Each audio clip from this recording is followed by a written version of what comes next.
Hello बच्चों, welcome to 50-50 learning. स्वागत है आप लोगों को 50-50 लर्निंग क्लासेस में।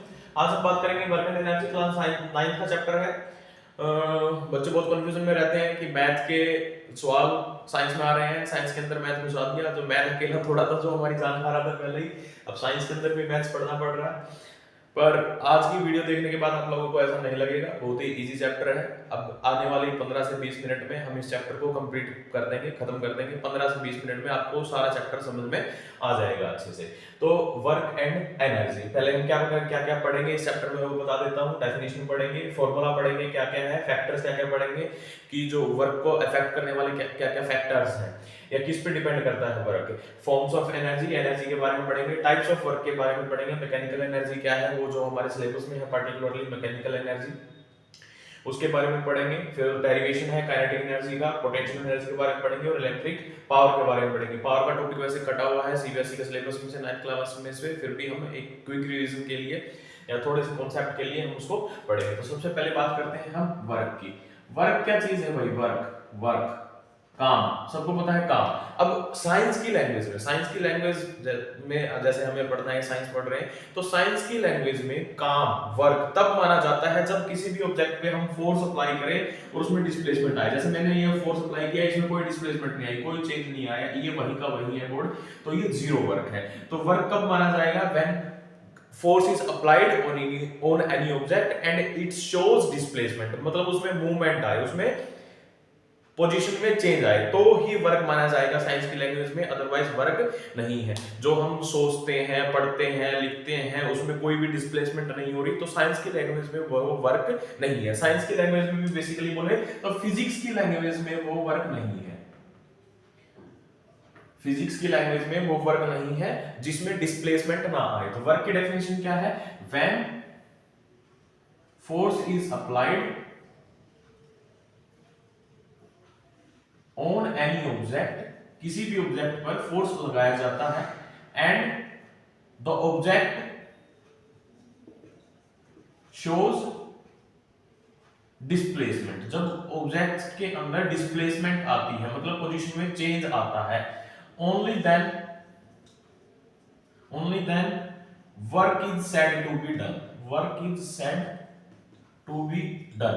ओनली उसी कंडीशन में वर्क माना जाएगा जब हम फोर्स अप्लाई करें। मान लो ये हमारा कोई ऑब्जेक्ट है और हम इसके ऊपर फोर्स अप्लाई करें और ये यहां से ए पोजीशन से बी पोजीशन पे आ जाए, फोर्स अप्लाई करने के बाद ये बी पोजीशन पे आ जाए, तो वर्क माना जाएगा, अदरवाइज वर्क नहीं है।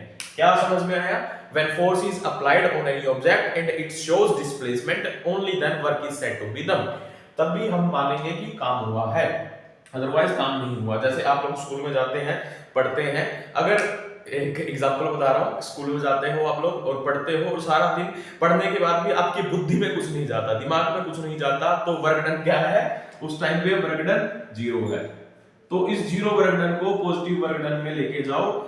आप पढ़ो और पढ़ने के बाद बुद्धि में कुछ हलचल हो, दिमाग में कुछ जाए, कुछ समझ में आए, तो तभी आपका पढ़ना लिखना सफल है, तभी आपका पढ़ाई सफल है, वरना वर्क डन जीरो ही है। तो क्या है वर्क डन कब माना जाएगा? जब आप किसी ऑब्जेक्ट के ऊपर फोर्स लगाएं और फोर्स लगाने के बाद उसमें डिस्प्लेसमेंट आए। अब जैसे आप पढ़ो और पढ़ने के बाद आपका दिमाग काम करे, वो याद रहे आपको, तभी आपका पढ़ा लिखा सफल होगा, तभी आपका पढ़ा लिखा प्लस माना जाएगा, वरना नेगेटिव है, जीरो है। ठीक है, तो वर्क समझ में आया क्या है? वर्क क्या है? जब फोर्स अप्लाई करें और उसमें क्या आ जाए?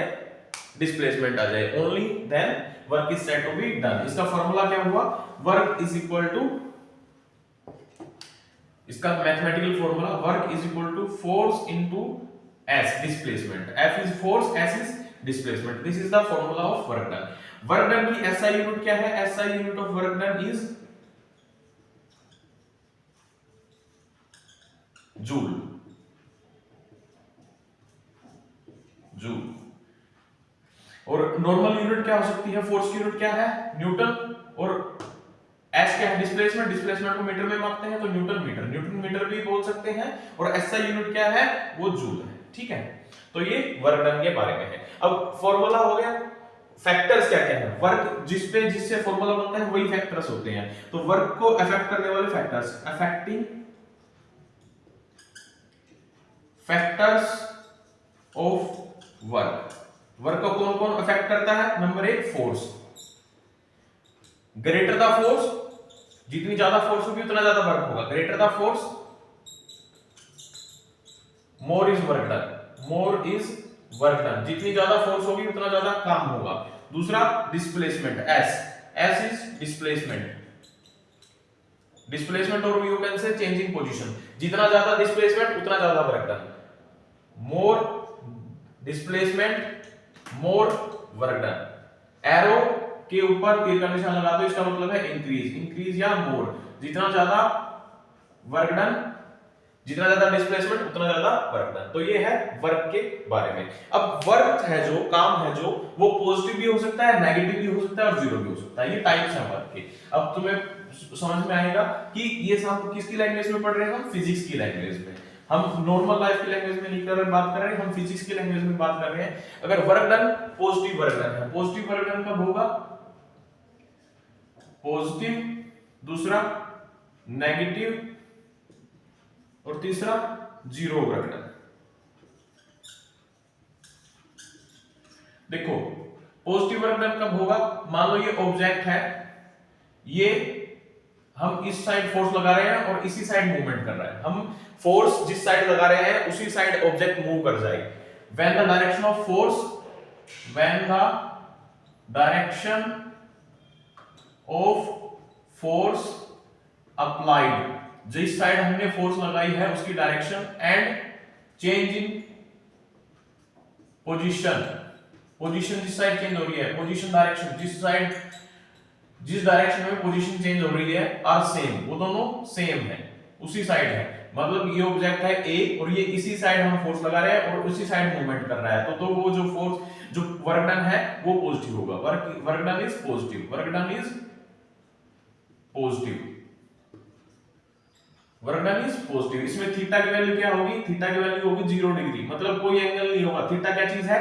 एंगल है उस सोर्स के बीच में जिससे हम फोर्स लगा रहे हैं और उसके ऑब्जेक्ट के बीच में जिस पे फोर्स लगाया जा रहा है। जैसे ये कोई भी सोर्स है, एस जो एरो है वो सोर्स है किसका? फोर्स का, सोर्स है फोर्स का, और ऑब्जेक्ट है ए जिसके ऊपर फोर्स लगाया जा रहा है। तो इन दोनों के बीच का एंगल, ये एंगल, ये एंगल, ये एंगल कितना हुआ? 0 डिग्री हुआ। कोई एंगल नहीं बना तो 0 डिग्री एंगल हुआ। तो इसमें थीटा क्या होगा? 0 डिग्री होगा। दूसरा क्या होगा? Negative work done. मान लो ये ऑब्जेक्ट है, ये ऑब्जेक्ट है, ये आगे की तरफ मूव कर रहा है और हम फोर्स लगा रहे हैं इस पे पीछे की तरफ।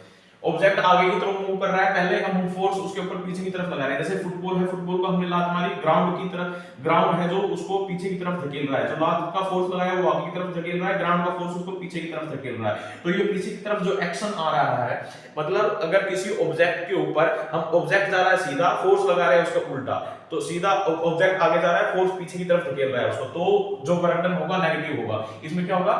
When force applied and change in position, position में जो चेंज हो रहा है, are opposite to each other, opposite to each other, दोनों एक दूसरे के अपोजिट, अपोजिट टू ईच अदर, तो then work done side is negative. और इसमें एंगल क्या होगा? थीटा क्या होगा? 180 डिग्री, 180 डिग्री होगा। देखो ये सीधी जा रही थी पहले और उसको वापस धकेल दिया, तो थीटा की वैल्यू क्या होगी? 180 डिग्री। यहाँ थीटा क्या है?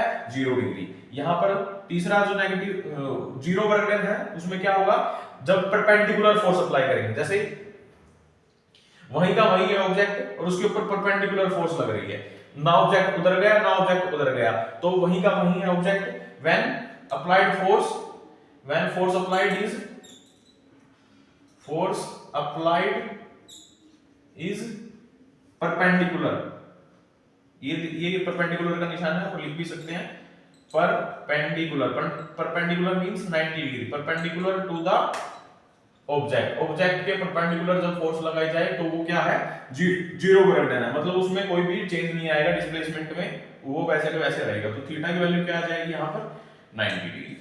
होप आप लोगों को समझ में आया होगा तीनों positive work done, negative work done और zero work done. Positive work done में क्या होगा? थीटा की वैल्यू 0 होगी, मतलब जिस साइड पे हम फोर्स अप्लाई कर रहे हैं उसी साइड में ऑब्जेक्ट मूवमेंट करेगा। दूसरा नेगेटिव वर्क डन, जिस साइड ऑब्जेक्ट मूव कर रहा है उसके अपोजिट साइड हम फोर्स लगाएंगे।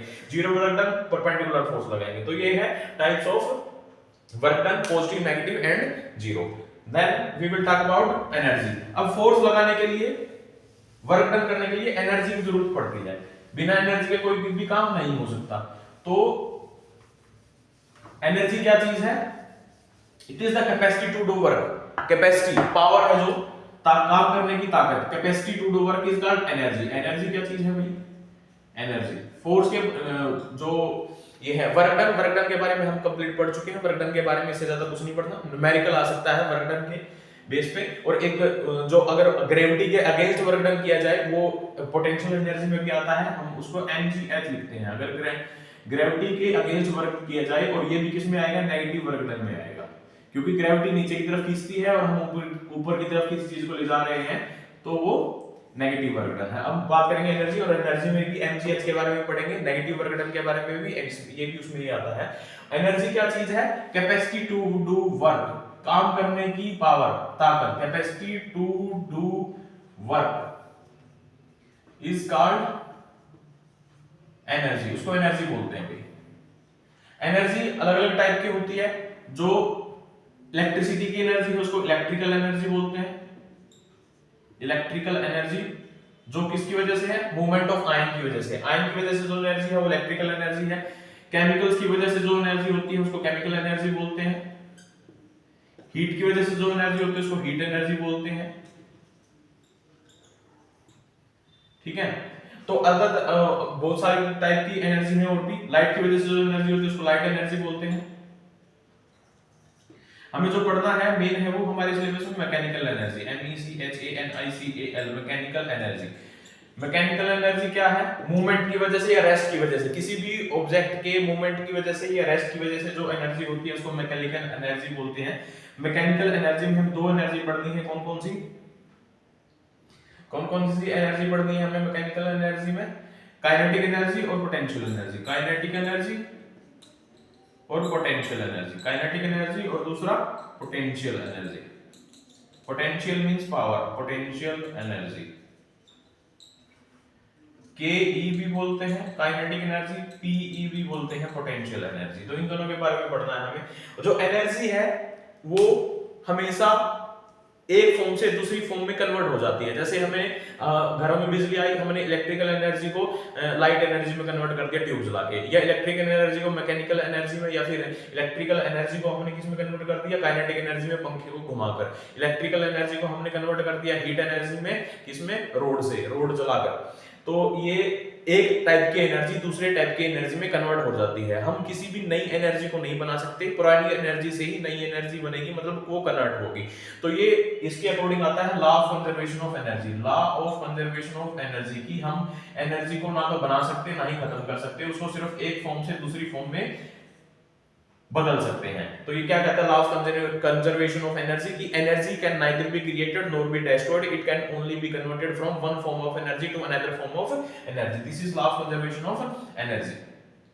और law of conservation of energy के अलावा ये जो डिफरेंट फॉर्म्स ऑफ एनर्जी हैं वो एक दूसरे में कन्वर्ट हो जाती हैं, इसको बोलते हैं transformation of energy.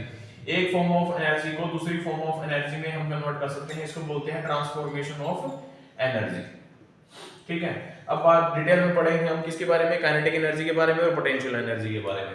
Kinetic energy क्या चीज है और पोटेंशियल एनर्जी क्या चीज है? काइनेटिक एनर्जी है किसी भी ऑब्जेक्ट के अंदर मूवमेंट के कारण जो एनर्जी होती है। अगर कोई चीज घूम रही है, मूवमेंट में है, तो उसके बाद जो एनर्जी होती है उसको बोलते हैं काइनेटिक एनर्जी। और कोई चीज अगर रेस्ट पे है तो उस टाइम पे जो एनर्जी होती है उसको बोलते हैं पोटेंशियल एनर्जी। तो काइनेटिक एनर्जी और पोटेंशियल एनर्जी एक दूसरे के क्या है? अपोजिट है। काइनेटिक एनर्जी, काइनेटिक एनर्जी ये क्या है? Energy possessed by any object, किसी भी ऑब्जेक्ट के द्वारा जो एनर्जी रखी गई है, energy possessed by any object due to its motion. Motion की वजह से जो एनर्जी है उसको काइनेटिक एनर्जी बोलते हैं। इसका फॉर्मूला है 12 mv²।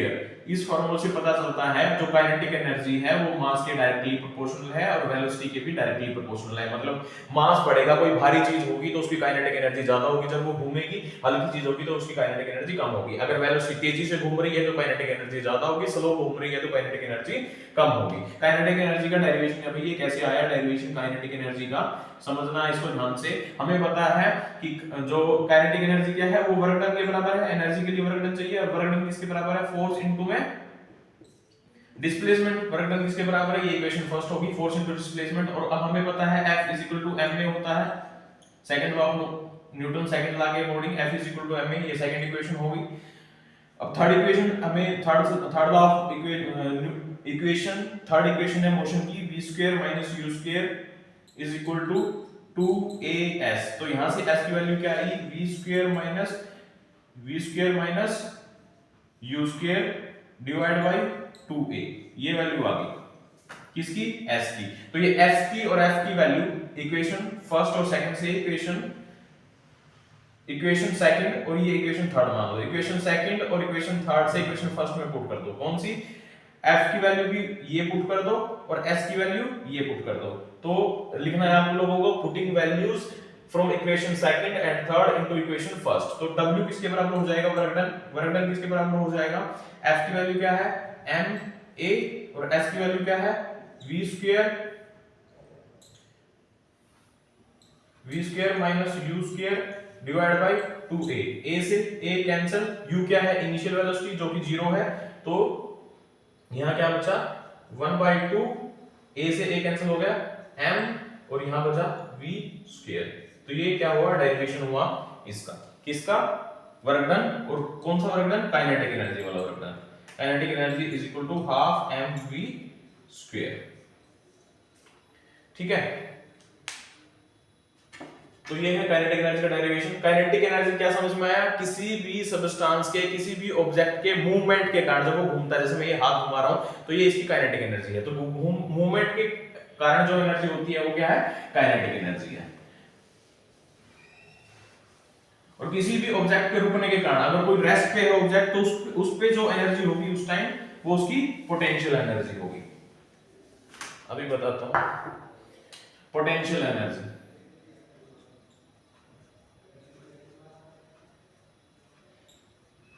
काइनेटिक एनर्जी पे न्यूमेरिकल आ सकते हैं, काइनेटिक एनर्जी पे मास और वेलोसिटी दे देगा, पूछ लेगा काइनेटिक एनर्जी कितनी होगी, ठीक है। ऐसे ही इस पे आ सकता है पोटेंशियल एनर्जी पे, मास दे देगा, हाइट दे देगा, पोटेंशियल एनर्जी पूछ लेगा। तो इसमें क्या है, energy possessed by any object, किसी भी ऑब्जेक्ट, थकना नहीं है। अगर बीच में थक गए तो सोचो कि पढ़ना है तुम्हें, अगर ऐसे ही बीच में थक जाओगे, हताश हो जाओगे तो एग्जाम आने वाले हैं 1 महीने के बाद, तो उसमें दिक्कत हो जाएगी। इससे बढ़िया है एनर्जी रखो, एनर्जेटिक रखो खुद को और पढ़ो। एनर्जी के बारे में पढ़ रहे हो और एनर्जी ही नहीं है तो ये कैसी बात हुई, एनर्जी तो होनी चाहिए। पोटेंशियल एनर्जी क्या है, एनर्जी पोजेस्ड। जैसे मेरे को सारे टॉपिक A to Z आपके याद है, ऐसे ही जब तक आपको याद नहीं हो जाते सारे के सारे टॉपिक A to Z तब तक आपको लगे रहना है। और कोई मुश्किल काम नहीं है, एक बार में नहीं आएगा तो दूसरी बार में जरूर याद हो जाएगा, दूसरी बार में नहीं होगा तो तीसरी बार में तो पक्का याद हो ही जाएगा। कंडीशन ये है कि आप लोगों को एफर्ट लगाने, अपने ट्राई करना नहीं छोड़ना है। ट्राई करना छोड़ दोगे तो नहीं हो पाएगा भाई। Energy possessed by virtue of rest और पोजीशन। रेस्ट की पोजीशन में होती है mainly, by virtue of rest और पोजीशन। और यू कैन से energy of any object at rest और एनर्जी ड्यू टू शेप और चेंज इन शेप। ये सब क्या है, पोटेंशियल एनर्जी है। पोटेंशियल एनर्जी किसके इक्वल होती है, m इंटू जी इंटू एच। m मास है, g ग्रेविटी है जिसकी वैल्यू 9.8 मीटर पर सेकंड स्क्वायर है। पर सॉल्यूशन के लिए इसकी वैल्यू 10 भी रख सकते हैं, 10 मीटर पर सेकंड स्क्वायर। h क्या है, हाइट है, कितनी हाइट पे गया है कोई ऑब्जेक्ट, कितनी हाइट पे रखा है कोई ऑब्जेक्ट। जैसे पोटेंशियल एनर्जी जैसे बांध बना रखा है, बांध है, पानी है उसमें, बांध में, तो जो रेस्ट पे है बांध, उस टाइम पे मतलब बांध का पानी जो रेस्ट पे है वो उसकी पोटेंशियल एनर्जी है। जब वो मूवमेंट में आएगा, पानी बहने लगेगा, तो वो काइनेटिक एनर्जी में कन्वर्ट हो जाएगा। और वही काइनेटिक एनर्जी जब टरबाइन को घुमाएगी, वही काइनेटिक एनर्जी, तो उससे इलेक्ट्रिकल एनर्जी प्रोड्यूस होगी, तो वो इलेक्ट्रिकल एनर्जी में कन्वर्ट हो जाएगी, तो ये क्या समझ में आया कि एक फॉर्म ऑफ एनर्जी को दूसरी फॉर्म ऑफ एनर्जी में कन्वर्ट कर सकते हैं। पोटेंशियल एनर्जी है, पानी के अंदर डैम बांध बना रखा है, पानी को रोक रखा है, और जो मूवमेंट आया पानी के अंदर, तो मूवमेंट के कारण वो किस में कन्वर्ट होगी, काइनेटिक एनर्जी में। मतलब जब क्या समझ में आया, potential energy plus kinetic energy, इन दोनों की वैल्यू हमेशा कांस्टेंट रहेगी, फिक्स रहेगी, इन दोनों का सम हमेशा फिक्स रहेगा। मतलब जब पोटेंशियल एनर्जी मैक्सिमम है तो काइनेटिक एनर्जी मिनिमम हो जाएगी, जब काइनेटिक एनर्जी मैक्सिमम है तो पोटेंशियल एनर्जी मिनिमम हो जाएगी। समझ में आई बात? मान लो किसी पॉइंट पे पोटेंशियल एनर्जी की वैल्यू 15 है और काइनेटिक एनर्जी की वैल्यू 3 है, तो टोटल वैल्यू कितनी होगी, 18। अब वो ये टोटल वैल्यू 18 की 18 ही रहेगी। क्या हो जाएगा, अगर जब ये 4 होगी तो ये कितनी हो जाएगी, 14 हो जाएगी। अब ये 10 होगी तो ये 8 हो जाएगी, ये 12 होगी तो ये 6 हो जाएगी, अगर ये 0 होगी तो ये सारी की सारी क्या हो जाएगी, पोटेंशियल एनर्जी हो जाएगी 18 की 18, टोटल 18। मतलब सम है जो पोटेंशियल एनर्जी और काइनेटिक एनर्जी का, वो हमेशा कांस्टेंट रहेगा। इसका मतलब ये हुआ कि काइनेटिक एनर्जी जब मैक्सिमम है तो पोटेंशियल एनर्जी मिनिमम है, पोटेंशियल एनर्जी मिनिमम है तो काइनेटिक एनर्जी मैक्सिमम है। तो ये था पोटेंशियल एनर्जी के बारे में। और ये अभी मैंने बताया था कि ये पोटेंशियल एनर्जी है जो नेगेटिव वर्क डन के भी इक्वल है। अगर कोई ऑब्जेक्ट है, जैसे हमने कोई ऑब्जेक्ट लिया, उसको नीचे से ग्राउंड लेवल से इतनी हाइट पे उठाया, तो उसको उठाने में कितना वर्क डन हुआ वो mgh से निकालेंगे। वर्क डन में ये कितना मास है, मान लो 10 किलोग्राम वेट हमने उठाया, कितनी हाइट तक, 10 मीटर हाइट तक, तो वर्क डन कैलकुलेट करो। वर्क डन कैसे निकलेगा, m into g into h। g की वैल्यू मैंने बताई 10 ले लेंगे कैलकुलेशन के लिए। वर्क डन की मास कितना है उसका, 10 किलोग्राम, ग्राम, और ग्रेविटी की वैल्यू 10 बता दी मैंने, और कितनी हाइट तक गया, 100 तक, तो 1000 वर्क डन क्या हुआ, 1000 जूल। तो समझ में आया, इस तरह से हम वर्क डन को कैलकुलेट कर सकते हैं। ये जो वर्क डन है अगेंस्ट ग्रेविटी है, अगेंस्ट ग्रेविटी जो भी वर्क डन होगा वो कैसा होगा, अगेंस्ट ग्रेविटी जो भी वर्क डन होगा वो नेगेटिव वर्क डन होगा, वो नेगेटिव वर्क डन होगा। तो बिना किसी भी इधर उधर की बात किए हमको सिर्फ अपना फोकस किस पे करना है, पढ़ाई पे करना है। इधर उधर की बातों में जाओगे तो ये वीडियो में 1 घंटे भी बना सकता था, 1 घंटे में भी ये यही बातें बताता ना। तो इससे अच्छा है 20 या 25 मिनट की आराम से वीडियो देखो और क्विक रिवीजन। सिर्फ जब पढ़ाई कर रहे हो तो सिर्फ पढ़ाई ही की बात होनी चाहिए। अगर इधर उधर की बातें करोगे तो ध्यान उनमें ज्यादा जाएगा। अगर जो चीज हमारे दिमाग में चलती है वही हमें याद रहती है, अगर दिमाग में इधर उधर की बातें चलेंगी तो वही याद रहेंगी। किसी भी चीज को कोरिलेट करना है तो पढ़ाई से संबंधित बातों से कोरिलेट करो, या फिर खुद से कोरिलेट करके देखो, अपना कॉन्सेप्ट बनाओ, दूसरे के कॉन्सेप्ट की नकल मत करो। दूसरे के कॉन्सेप्ट अलग है, दूसरे का दिमाग अलग है, सबके पढ़ाने का तरीका अलग है, वैसे ही सबके पढ़ने का तरीका अलग है। तो ध्यान रखा करो बातों का, और जब पढ़ाई की बात हो रही है तो आप पढ़ने की बात किया करो सिर्फ। तो ये बात हुई हमारी एनर्जी की, पोटेंशियल एनर्जी, काइनेटिक एनर्जी। अब मैं एक एग्जांपल से समझाता हूं पोटेंशियल एनर्जी और काइनेटिक एनर्जी दोनों की जो वैल्यू है, जो सम है वो फिक्स रहता है। मान लो एक ऑब्जेक्ट है, ये किसी हाइट पे रखा है, मान लो ये 10 मीटर हाइट पे रखा है, और इसको नीचे आना है, इसको ऑब्जेक्ट को नीचे आना है।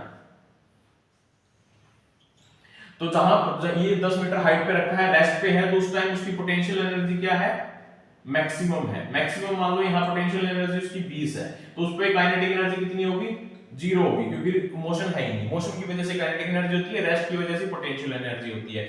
जब ये मोशन में आया तो काइनेटिक एनर्जी बनने लगी। जब मोशन में आया, जब ये यहाँ था, तो काइनेटिक एनर्जी की वैल्यू थोड़ी कम होगी, पोटेंशियल एनर्जी की वैल्यू ज्यादा होगी, क्योंकि हाइट है। जैसे जैसे हाइट डिक्रीज होगी, पोटेंशियल एनर्जी किसके बराबर होती है, mgh। जैसे जैसे हाइट डिक्रीज होगी, पोटेंशियल एनर्जी की वैल्यू डिक्रीज होती रहेगी। तो यहाँ मान लो पोटेंशियल एनर्जी की वैल्यू कितनी हुई, यहाँ 20 थी, यहाँ कितनी होगी, 18 होगी। तो यहाँ पर काइनेटिक एनर्जी कितनी हो जाएगी, 2 हो जाएगी, क्योंकि टोटल सम किस बराबर रहेगा, 20 है जो, वो टोटल सम 20 ही रहेगा, 20 से ऊपर नीचे नहीं जाएगा। अब आगे आया और नीचे आया, तो यहाँ पर मान लो पोटेंशियल एनर्जी की वैल्यू कितनी होगी, 12 होगी। तो ये काइनेटिक एनर्जी कितनी हो जाएगी,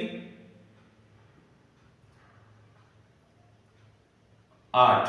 यहां पर मैक्सिमम मान लो नीचे जाते जाते जो यहां पर आते आते पोटेंशियल एनर्जी कितनी हो जाएगी, पोटेंशियल एनर्जी, ये काइनेटिक एनर्जी है, पोटेंशियल एनर्जी कितनी हो जाएगी 8, तो ये कितनी हो जाएगी 12। और यहां पर आते आते जब रेस्ट पे आ जाएगी, दोबारा रेस्ट पे आ जाएगी, तो उसकी जो पोटेंशियल एनर्जी है वो बिल्कुल जीरो हो जाएगी और काइनेटिक एनर्जी क्या हो जाएगी, मैक्सिमम हो जाएगी। जब आने से बिल्कुल थोड़ा सा पहले, जब नीचे गिर जाएगी तो खत्म हो जाएगी एनर्जी, पर थोड़ा गिरने से थोड़ा सा पहले काइनेटिक एनर्जी मैक्सिमम हो जाएगी और पोटेंशियल एनर्जी जीरो हो जाएगी। तो पोटेंशियल एनर्जी और काइनेटिक एनर्जी एक दूसरे के अपोजिट चलती है। काइनेटिक एनर्जी मैक्सिमम होगी तो पोटेंशियल एनर्जी मिनिमम होगी। अब मैंने बता दिया कि एनर्जी को हम क्या कर सकते हैं, एक फॉर्म से दूसरी फॉर्म में कन्वर्ट कर सकते हैं, जिसको बोलते हैं ट्रांसफॉर्मेशन ऑफ एनर्जी। जैसे जो हमारा हीटर है वो इलेक्ट्रिकल एनर्जी को हीट एनर्जी में कन्वर्ट करता है। अब लास्ट टॉपिक है जो मैंने बताया था, आउट ऑफ सिलेबस है बट पढ़ लेते हैं, electric power. Electric power, power क्या चीज है, work done per unit time, W divide by T, P is equal to W divide by T, work done per unit time is called electric power. Work done per unit time, work done per unit time, work done की unit क्या होती है joule, time की second, तो power की unit क्या हुई joule per second. और पावर की जो एसआई यूनिट है वो क्या है, SI unit of power is vote, SI unit of power is vote, WATT vote, SI unit है पावर की वो वोट है। एक वोट 1 जूल पर सेकंड के इक्वल होता है, 1 वोट और 1 जूल पर सेकंड इक्वल है। जो कमर्शियल यूनिट है, मतलब जो हमारे घरों में बिजली आती है उसको कमर्शियल यूनिट बोलते हैं। कमर्शियल यूनिट है जो पावर की वो है kilowatt hour, kilowatt hour, KWH, kilo watt hour. 1 kilowatt hour 1 unit के बराबर होता है। जो बिजली का बिल आता है यूनिट के हिसाब से आता है कि इतने यूनिट चला, 200 यूनिट जैसे दिल्ली गवर्नमेंट ने फ्री कर रखी है, तो 1 यूनिट के हिसाब से आता है। और जो 1 किलोवाट आवर है वो 3.6 × 10⁻⁶ जूल के बराबर होता है। इतने जूल्स, या जूल बोल लो या फिर वाट बोल लो, इतने watt, joule second, joule per second और वाट, इतने वाट के इक्वल होता है। अब जो वर्क डन है इसके दूसरे भी फॉर्मूले हैं। वर्क डन इलेक्ट्रिक पावर है, power is equal to electrical energy, electrical energy divide by time, electrical energy divide by time के भी इक्वल होता है। और पावर अब 10th क्लास में पढ़ोगे VI, potential difference into current, इसके भी इक्वल होता है। ये 10th क्लास में पढ़ोगे, ये 9th क्लास में पढ़ोगे इधर। तो समझ में आया इलेक्ट्रिकल पावर क्या है, work done per unit time, और you can say electrical energy consumed per unit time, कितनी एनर्जी कंज्यूम हुई है किसी भी यूनिट टाइम के हिसाब से, वो क्या है इलेक्ट्रिकल पावर है। इलेक्ट्रिकल पावर का यूनिट है SI वोट है, और जो लोकल यूनिट है जो जूल पर सेकंड है, और जो कमर्शियल यूनिट है मतलब जो घरों में बिजली आती है उसको किलोवाट आवर में मापते हैं। तो होप ये चैप्टर आपको समझ में आया होगा। नहीं समझ में आया तो एक बार फिर से स्लो करके देखो, बिल्कुल समझ में आएगा। और ज्यादा से ज्यादा वीडियो को शेयर करो। मेरा टारगेट है दिल्ली गवर्नमेंट में पढ़ने वाले सारे सरकारी स्कूल के बच्चों तक free education, quality education transfer करना। तो उसमें आप लोग मदद करिए, जितने भी सरकारी स्कूल के बच्चे आप लोगों के आसपास दूसरे स्कूलों के बच्चे पढ़ते हैं उनसे ये वीडियो शेयर कीजिए। दूसरे सेक्शन के बच्चे जो आपके स्कूल के हैं जिनके पास ये वीडियो नहीं पहुंची अब तक, ये चैनल नहीं पहुंचा, उनके पास शेयर कीजिए। तो आप लोगों का टारगेट है कि दिल्ली के सारे स्कूलों के बच्चों को, गवर्नमेंट स्कूल के बच्चों को एक जगह इकट्ठा करना। आप उसमें मेरी मदद कीजिए। बहुत बहुत धन्यवाद, थैंक यू, जय हिंद।